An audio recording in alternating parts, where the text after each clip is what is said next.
Good evening. I'm David Nirenberg, the director and Leon Levy professor of this wonderful place, the Institute for Advanced Study. And welcome to the latest installment of our director's conversations on the place and practice of the arts and sciences in the past, present, and future of humanity. That's a title that's meant to be grand and capacious. And thus far in the series, we've talked about, I'm going to look at a list, biography, universities, opera, museums, dance, philosophy, and artificial intelligence. And in those conversations, we focus on how important forms of human activity and human discovery emerge, persist, and change. And we do so in part to better understand the Institute's own distinctive form of discovery and how it might contribute to the future. Now, it seems fitting that after a conversation with Demis Hassabis on one of the most recent forms of human knowledge, namely, I don't know if I should call it human knowledge, machine learning, we should turn to one of the oldest, namely architecture, without which humanity would have no habitation, and perhaps not even the name of Homo sapiens, since it's very difficult to imagine humanity without the accumulation of knowledge about how to build our environment. The evolution of that built environment has in turn had enormous impact on the possibilities for human life and thought, and also, of course, on the possibilities for non-human life. But we will maybe talk about that in a different conversation.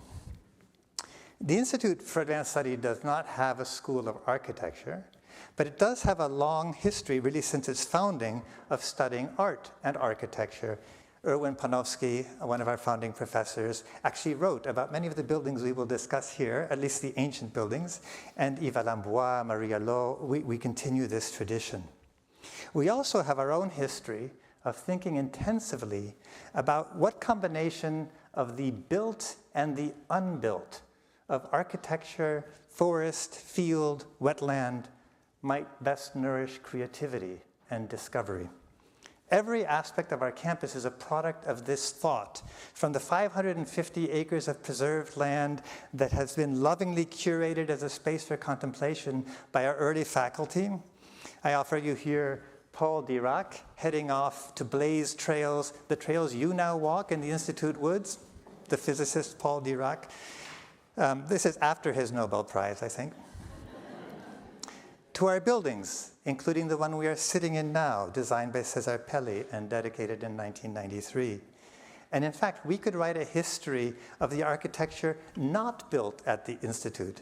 In preparing for this talk, I learned that Frank Eidelot, who was then trustee of the Institute, he was later director, was in charge of the architecture committee to find an architect to build Fould Hall, our first building. And Lewis Mumford, the famous historian of cities and urbanism, urged him to hire Frank Lloyd Wright. Eidelot didn't put him on the short list. The Institute's longest-serving director, Robert Oppenheimer, gave a speech to the American Institute of Architects in 1960, in which he set out the particular challenges of designing what he called the houses of science. That is, a space that could not only contain the various forms and disciplines of human discovery, but also inspire fruitful communication between them. We have recently been giving much thought to the same question as a community, not least because we've just begun construction, as I'm sure you discovered when you tried to park, on one of the buildings that Oppenheimer built as part of that house, the Historical Studies Social Science Library. We are going to continue foreseeably giving our built environment a great amount of thought collectively, so we should all consider ourselves fortunate that today we have Annabelle Selldorf of Selldorf Architects, who has herself created many spaces for human activity. I offer you one here, a human activity that is very, very important to all forms of culture, namely recycling. I'm having a little trouble here. There we go. But I think her name is probably most synonymous with a form of building that we call the museum, that is, the space for the human encounter with art. As is our custom in these conversations, I'm not going to offer a lengthy introduction. You have a beautiful, I think it's beautiful, program because it contains a picture of one of Annabelle's buildings or spaces. So I'm going to refer you to your program. But since it is the case with architects that by their works ye shall know them, I do want to show you visually some of the spaces you may have experienced that she has designed. Her first museum commission was, I think it's the first, I shouldn't speak because I may not control all the details, was the marvelous Neue Galerie. And of course, she didn't design the exterior, but she designed the galleries, which is what's most important in a museum. The art dealer, this is not a space I've been in, but the art dealer David Zwerner's Manhattan Galleries were another early example. And here I offer you an interior from that gallery. And I offer you this image because it illustrates one of the particularities of creating spaces for art. That is that sometimes the art object, in this case not Richard Serra, but his sculptures, is as spatial as the architecture. More recently, she designed the renovation and expansion of the National Gallery in London and the just reopened Frick Collection in New York. There are many, many more. I won't list them all, including, if you're from Western Massachusetts, the lovely Clark Collection at Williamstown. But Annabelle will help us understand how the practice of architecture is suspended between art and science, as we speak together about how great buildings help shape the possibilities for culture, how in her own work she makes choices between possibilities, and on the challenges of designing not just for humans, but also for art. Please welcome Annabelle Selldorf. One of the interesting things about architecture is that not only that humans have practiced it for a very long time, but that some of the results of their practice have endured for a very long time, sometimes as ruins, but sometimes as spaces that we inhabit, that we treasure, that inspire us. And I think you told me that a building that inspires you a great deal is the Pantheon. Now, so finished in 126 AD by the Emperor Hadrian. If you really want to know more about the Pantheon, I recommend to you Todd Marder, The Pantheon from Antiquity to the Present, because he was a member of the School of Historical Studies between 1981 and 1982, and you know my job is to sell the scholarship of every member that's ever passed through these doors. That said... You got to tell me that again. I have to study that now, too. I'll send you the link. That said, I would love to hear, and I'm sure we would all love to see this building through your eyes. What is it about it that inspires you and that you find most interesting? And I'll give you the interior, too, and we can toggle between them as you wish. It's mysterious in some ways, right? It's there is a kind of universality about it that I think is forever attractive. It's also because of the round shape. It's in some ways a non-hierarchical building. That cupola, of course, is gorgeous. It's an important building inside and out. And of course, I was trying to get smart before I came here and read up again on all of the details. But to me, what's really fascinating is that it's a place that invites participation. Because people come, they gather, they engage, and that's what it always was meant to do. Of course, it's also probably a sign of imperial power. And you can take that in a particular direction. But it seems to me that the sense of loyalty and togetherness that it inspires has at all times been a great fascination. As an architect, of course, I also admire the sheer volume, the quality of it, I would like to stick to Bramante, who's there, and I think it's an unforgettable experience to be in that building. There hasn't been a time that I went to Rome that I didn't sort of go straight there, because how light travels in the building is fantastic. And while I usually don't like to be around a lot of people, I could second that. In the Pantheon, you don't really think about that. Everything about it is in balance and has a sense of perennity, of just foreverness, if you will, that strikes me as very profound. Yeah, that is a very interesting aspect of architecture, that it has this, it can endure. But you see participation, you see the architecture shaping civic life or shaping political life. Absolutely, yeah. I mean, the idea of it being non-hierarchical is quite interesting, because I'm sure that's untrue, right? As much as it was a tool to communicate imperial power. Nevertheless, there isn't a front or a back, and that roundness is universal, isn't it? I think it is.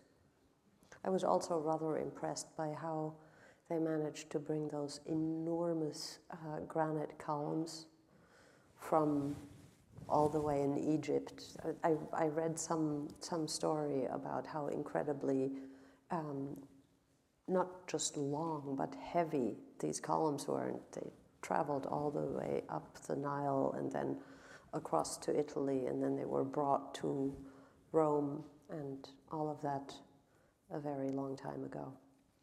I think architects must always think about engineering too, right? Yeah. Right. Yeah. I guess that the Pantheon is a museum today. It wasn't designed as such, but maybe we could shift. It's not a museum. But no, but we experience it as a kind of artifact of the past. No, I don't think so. No, I think this is really quite a remarkable building, which is why I think it's one of the most beautiful structures that exists. It's not like maybe you have to buy a ticket nowadays, but you didn't used to have to. But it's a place to be, and the majority of people don't come to see the tomb of Bramante or the other people in there, or the paintings, or the sculpture, or no, it's a place of being, and I think that's quintessentially different from a museum. A place of being. Yeah. It's that, I mean, architecture is purposeful, and the purpose of this building is different from almost all other buildings. Well, maybe I'll take you to what is definitely a museum. Okay. The Wallraf-Richartz Museum. I'm going to take you to the Wallraf-Richartz. Well, I mean, I learned from your book, Inhabiting the Museum, which is a wonderful, I brought it for you to autograph, by the way, a book about inhabiting the museum. I learned from it that the first museum of which we have archaeological record is in the city of Ur in Mesopotamia. So it's literally the Ur Museum, and that it was, I couldn't help that cheap pun. And it was built by the daughter of the last king of the Neo-Babylonian Empire. Now, I don't have an image of that museum, but I have an image of a museum, the Wallraf-Richartz Museum in Cologne, that I know you visited as a child. Now, is this perhaps a place to mention that when you visited this museum as a child, the director, Gerd von der Osten, was an IAS alum, School of Historical Studies, 1957 to 1958? Guess why I chose it. Can you say a little about why this museum is special to you? I know because I read your book, but I would... Well, I think two things happen at the same time. The experiences that we have as young people, very young people, shape us. My upbringing in Cologne is very much shaped by the fact that in the 60s we still felt, or one can see how it was a post-World War II experience or scenario. And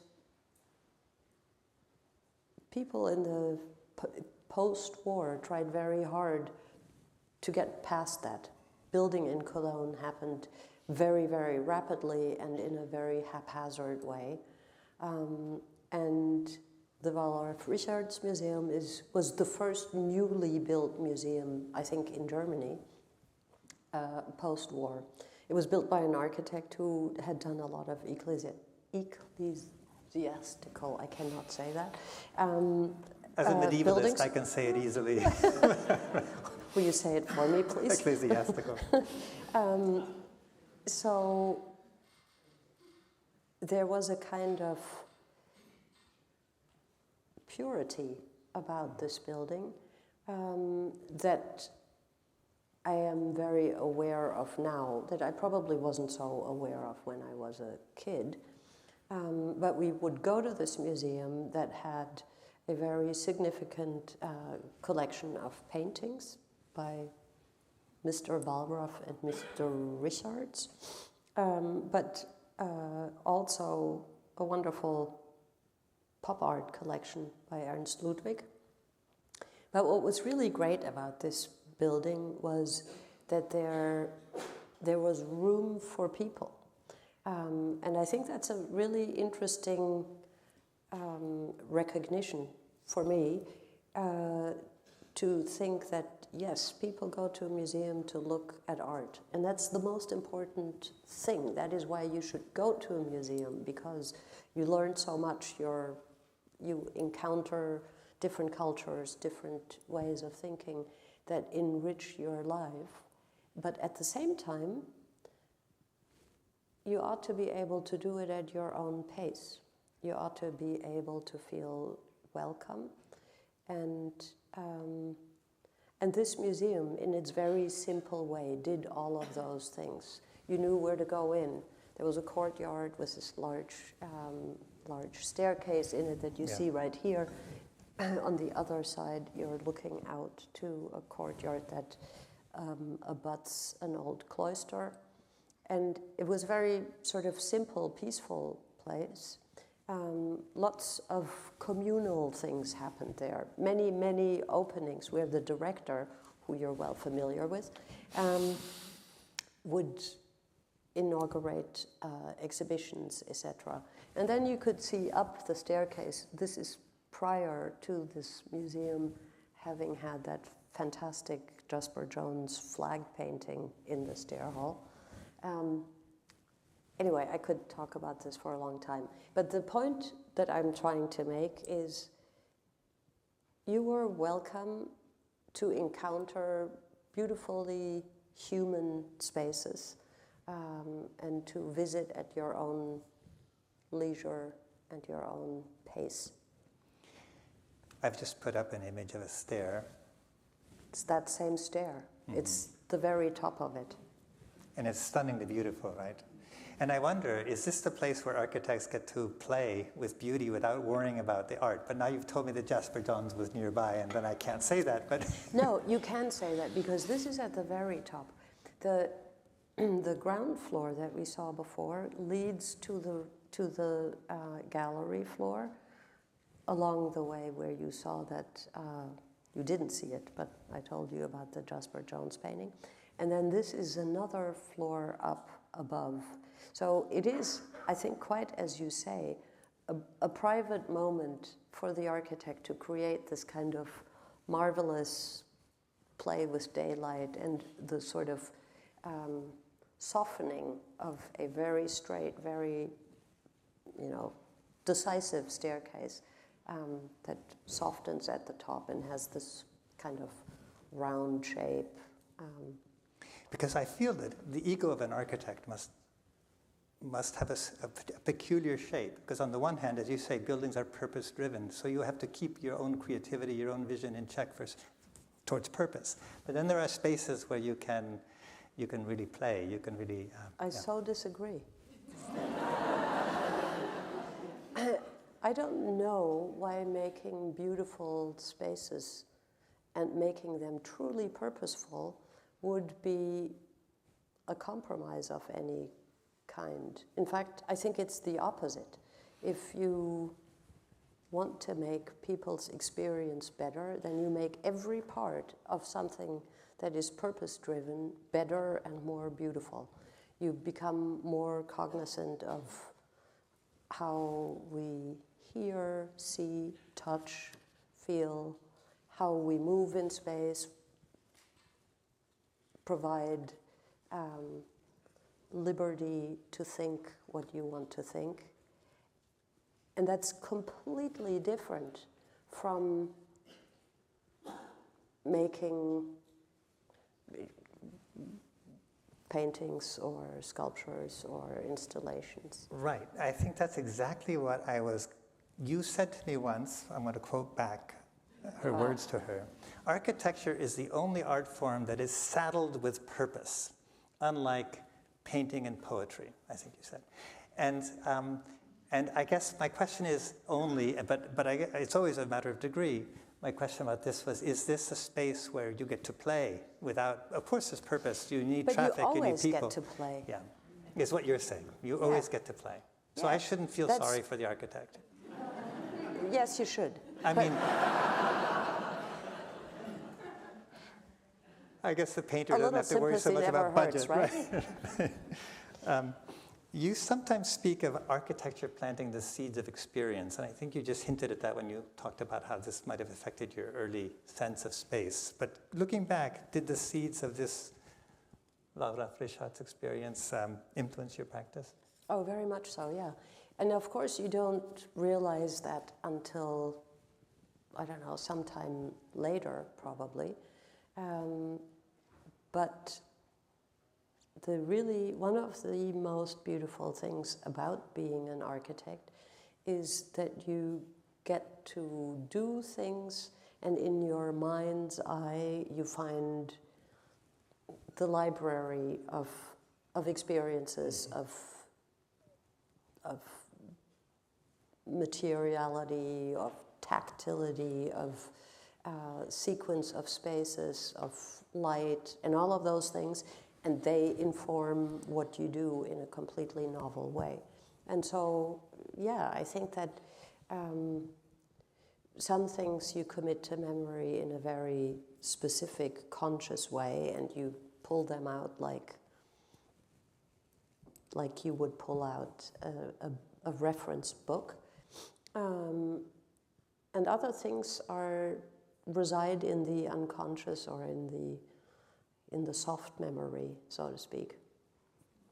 Yeah, I sometimes think if you listen to Daniel Barenboim playing the Goldberg Variations, in every touch of his finger, you hear his memory of every other performance he ever heard. And what you're saying is that in everything you do, perhaps in every building that you design, there are many, many memories of every space that you have passed through. I'm sure that is true, and in my mind, the two things happen at the same time. It's not just like you sit there and you just wait for the memories to show up. But because architecture is concrete and because it serves a purpose, there are so many other things that go into that. And the older I get, the more I sort of appreciate the analytical, rational process of gathering the information that you can process in a very straightforward way, sometimes interesting, sometimes not so much, because we do have to deal with like fire codes and egress issues and keeping the water out, which apparently in Princeton is a big thing. All of those things go into you just got to take note of all of that. before you start thinking about, well, how do people move around in a building? What's the rhythm of the path? What are the experiences that you want to offer versus what is the freedom that you want to give away? Can we talk about the Frick? Sure. Which is a stunning project, not only because it is stunning, but also because it approaches a collection that is as familiar to many New Yorkers as their own living room. And I can imagine that's a charged intervention, right? And also because it is an intervention into a building that has over a century of interventions by also distinguished architects. And as you approach such a project, and I've got behind us the various phases of additions by architects, how do you think about the relationship between your design in the present and that of the distinguished architects of the past? I think the Frick is a very interesting and unusual building in the sense that there are two architects who were more or less contemporaries of one another, created a building that we think of as the Frick, as one. Mm-hmm. Thomas Hastings worked directly with Henry Clay Frick in building the mansion where he and his family lived, always with an eye to build a mansion that housed not just the family, but also works of art, and ostensibly one that would eventually become a museum. But then after his death and after his wife's death, John Russell Pope was brought in by the daughter to really complete the transformation into a museum and add the library. And it's, to me, what's fascinating is that they were both very skilled and very strong architects who both were trained in listening to their clients. And Henry Clay Frick was probably a very demanding client. I can imagine. I have an idea. Most people don't really see the difference in attitude toward architecture between Thomas Hastings and John Russell Pope, whereas I think that it's taken me a long time to really sort of see the differences, but the Pope edition is much more muscular. He was very interested in sort of expanding the very, very long wall on 71st Street that has no window in it, and articulating it with the exclamation point that is the library. It is those two architects that, for me, were the reference, because neither the reception hall nor the portico gallery really in any significant way changed the character of the building. And after we were commissioned with the project and we presented it to the public, there was some writer who said that I was no John Russell Pope. I looked in the mirror and concurred. But while that was not meant as a compliment, I thought it was interesting, nevertheless, to take away that that this was a very important commission, and how you think about adding to an established vocabulary is fascinating. For me, there was the big difference in time. John Russell Pope and Thomas Hastings were in close succession with one another. Their references were Beaux-Arts, one more Italianate, the other more French, They would have probably had a very eloquent critique of one another, I imagine. But the building being as important as it was, it felt to us that what we were adding had to have a degree of discretion to it. The vocabulary that we work in is one that is generally modern, maybe generally unadorned. Nevertheless, the materials are significant, the materials are sympathetic to everything else. And I'm right now talking about the exterior of the building because that is what you see. So you're adding volume to an urban environment, but in the time since 1935, many an ugly building had joined the neighborhood. You don't want to name names, do you? No.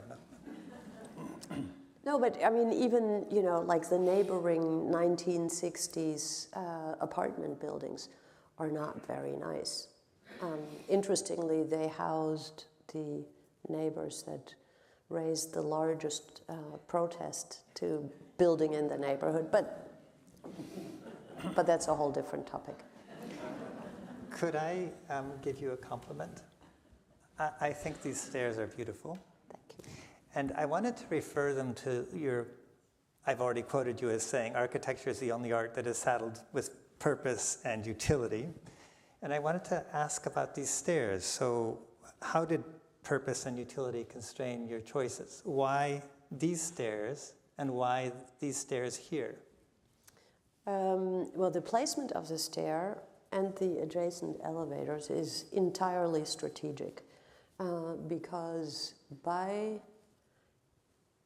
adding to the building, to the existing reception hall, a second floor, and adding an auditorium below the so-called tableau garden on 70th Street, it was necessary to create a vehicle of infrastructure to get up and down.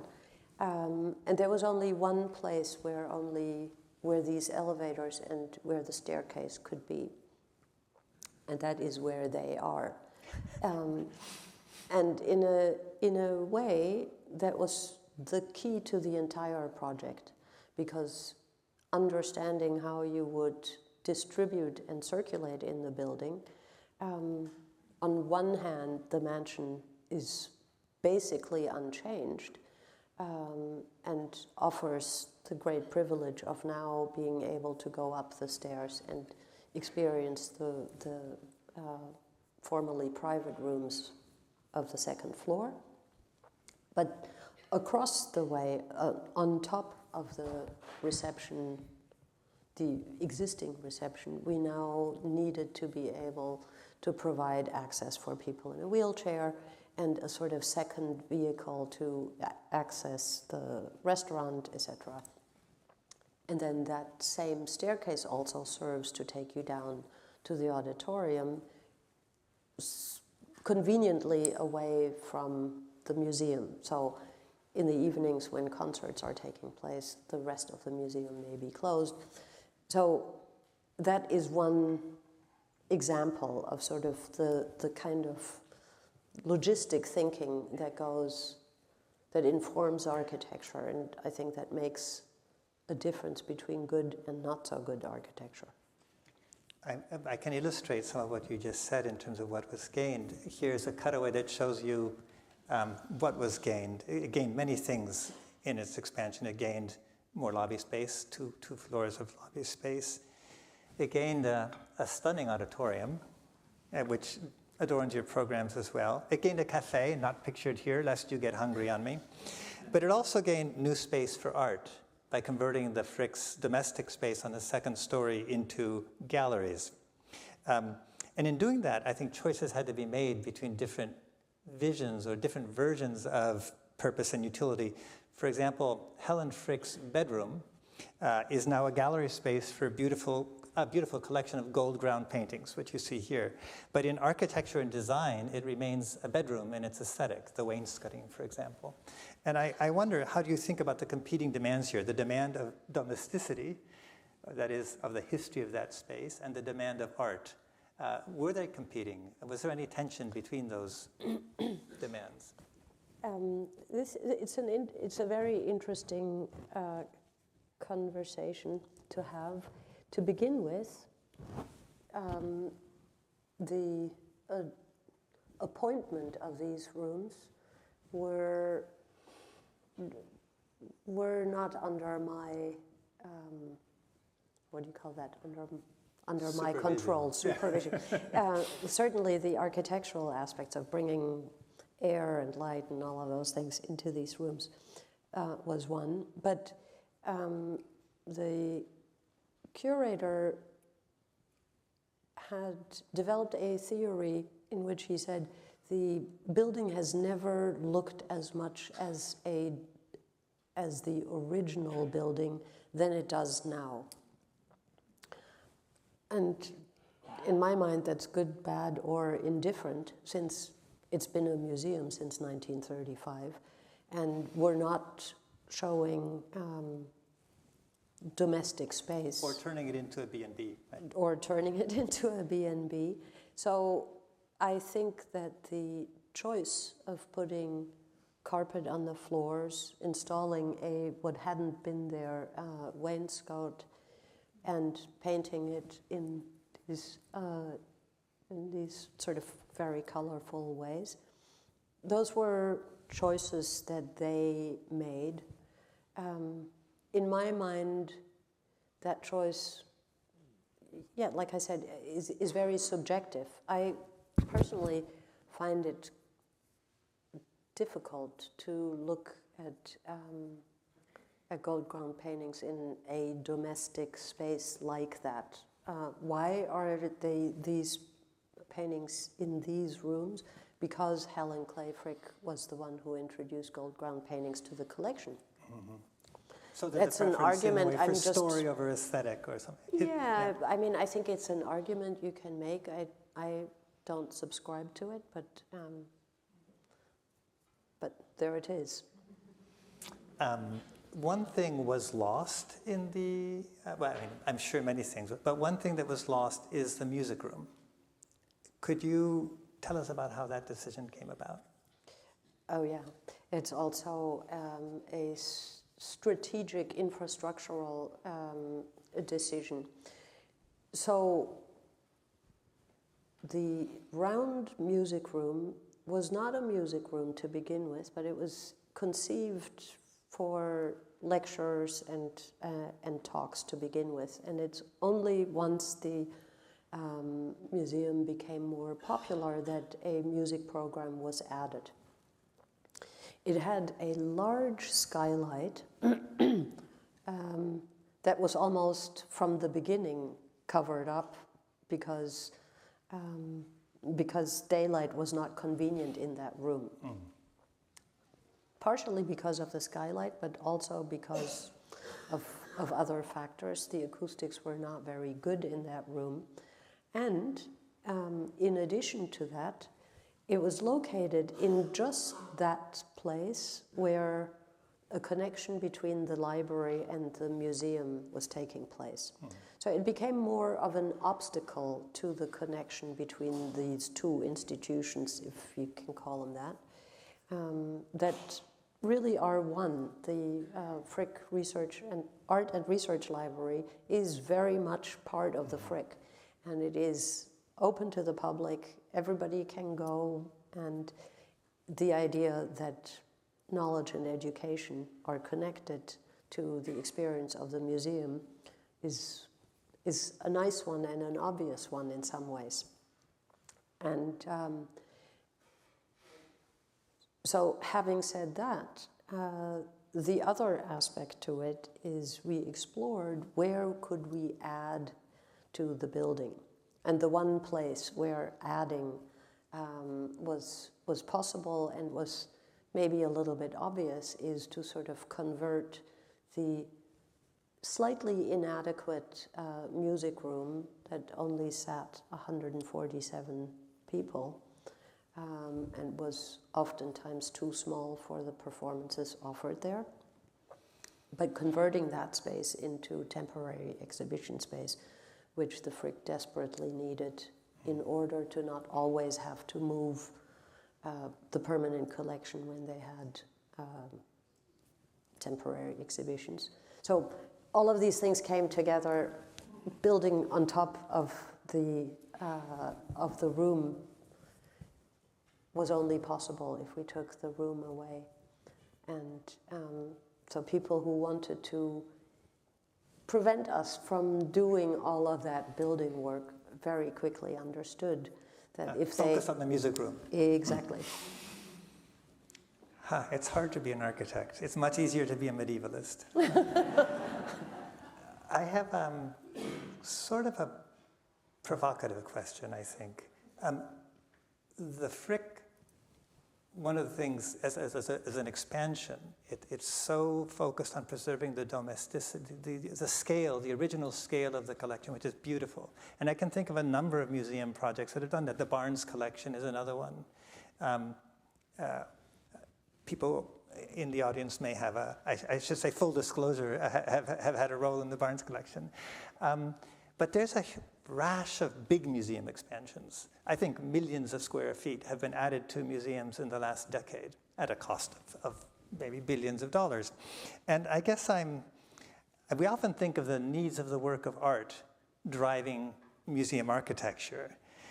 But does it work the other way around as well? Could it be that the construction of so many vast spaces in museums is driving the evolution of certain forms of art? Like I think of Ai Weiwei's 100 million porcelain sunflower seeds at the Tate, or Yayoi Kusama, who has wallpapered dozens of meters of museums with their dots. Or I'll offer you an image. Cause, whose giant brown dolls seem designed for the vast lobbies of museums, in this case, the Brooklyn Museum. Does Boyle's law of gases apply also to art, that it will expand to fill the space available? Is architecture becoming the boss of art? Well, I don't think it's the art. Having worked on many commercial art galleries, they have grown like crazy because they woo the artists. Mm-hmm. And the artists, as they are, sort of provoke the gallerists and make something that's even bigger than that big gallery so that they can... So it's the artists who respond to Boyle's law of gases. Well, I think everybody responds to one another, right? And I think that if we look at museums that show antiquity, there's need for large spaces. Yeah. The ambition of museum directors to bring in more patrons is an aspect of that. People do not want to give money to institutions to fix leaks. Mm-hmm. That's just not a glamorous thing. You didn't give $1 million to somebody to do something that is unglamorous and... Fortunately, some of our trustees have done that. I think that is testimony to your great ability to persuade. Whenever I give money to institutions, I put in the whatever the greatest need is. But I think that's not true of most donors. When I think in the popular imagination, some arts and some sciences are imagined as the province of the individual genius. Think of Beethoven or Einstein. Faculty, Institute for Advanced Study, 1933 to 1955. And then others are thought of as vast collaborative endeavors. Architectural firms often carry the name of an individual, but also describe themselves as studios, and our collective. So can you help us understand the relationship between the individual and the collective in architectural discovery? Again, I think that's extremely interesting and important, and I think it's also subject to, like, studios have changed. I tend to think that a single person can do very little if they're not supported by a group, and certainly for architecture, a project like the Frick, it really takes a village. There were at times 12, 13 people working on the project, and there's nothing that makes me as proud as sort of thinking, oh, this is what Paul did, and this is what Oliver did, and here is the signature of so-and-so. And the signature oftentimes isn't really a signature. It is people coming together, working together, being persistent, being patient, being knowledgeable, being communicative, and pursuing an idea. Selldorf Architects obviously has my name on the door, and every once in a while I say, it's like, it's my name on the door, I'm going to get to do this. I'm very proud that I lead the pack, but they certainly won't let me get away with anything if they don't, and they is the team, is, you know, people who've been in the office for, some of them, decades. It's very much a collaborative effort. It's a collaborative effort within the studio. I call it the office. But it's a collaborative effort much beyond that. I think we always try to talk to the client when we are brought onto a project to say, we have to partner, we have to communicate, you have to participate, engage, and be a part of it as much as every consultant, as much as every regulator. I mean, when we do projects with landmarks, for example, at the Frick, endless informal conversations about, can you imagine we would be doing this? I don't know anything other than architecture in the professional world, because I've been doing this all my life. But I think everything is about relationships at the end of the day. And the more you can reach out, the more you get back, and so on and so forth. So what are you in the pack working on now? Or the village, or whatever metaphor. Well, we're very lucky because we are working on an addition to the Clark. It's not a very large building, but it's an interesting one because it brings two very disparate buildings together. A small, not so small collection was left to the Clark, and so they're building this addition to it, and I'm excited about that. And then there's a variety of competitions that keep me up at night. Everything is a competition. It's so boring. I was going to say welcome to the world of markets, but you know. No. I think architectural competitions are really an interesting psychological thing to consider, because architects are so eager to please, and they outdo one another, and more work has to be done. Anyway, that's the subject of a different conversation, maybe. Wow, I wish I'd talked to you before we ran the architectural competition.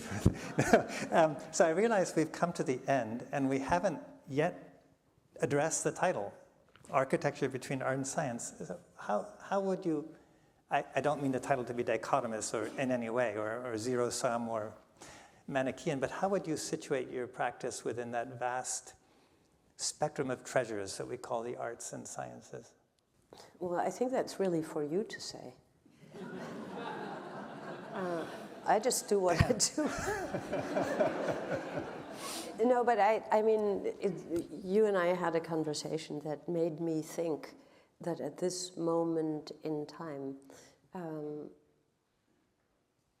for a long time already, the humanities have had a hard time keeping traction. But in this current environment, science has just as hard a time. So I don't know where that leads us. I think it leaves us with applause for Annabelle Selldorf. Thank you.